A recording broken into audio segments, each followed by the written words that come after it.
Hello, warriors. It is mobility time. Today's warrior move is the frog. Now, this is not to be confused with the frog that you may know, which will be on your back, which we call supine position, where you're laying on your back with your legs open and the feet together.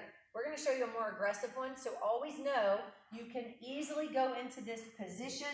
This is also known as frog, but I want to make sure you know there's a difference, and that's a passive way to do it.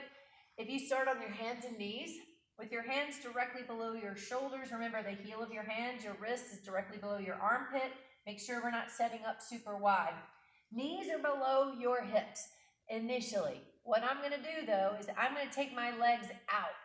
I'm going to go wide like I'm straddling a horse here. Feet need to be out and splayed to the side versus bringing them in close. You're going to want them out with the inside edge of your foot into the floor.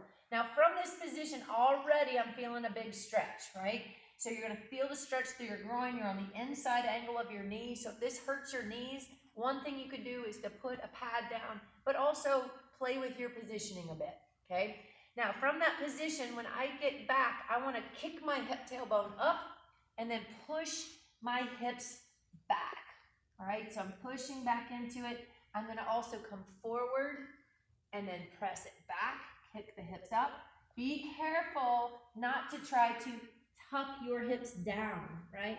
It's real important that you get that angle of the pelvis, push your hips back towards your ankles, and then come right back up. This is going to be a pretty intense stretch. As you continue to work with it, you may find that you can adjust a little wider, right? And notice that my hip and my knee are in the same angle here. And again, push back only to the level that you can. I'll back up and then kick those hips back.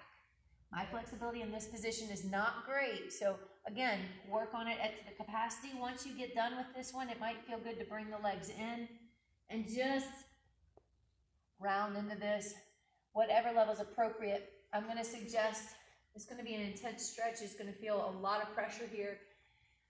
Practice. Just keep playing with it. Try not to force your way through it. Sometimes we try to force our way into a stretch and it hurts too much. But this one, if you can just let yourself practice a little bit every day, I promise the mobility will get greater. So good luck. Let me know if you have any questions.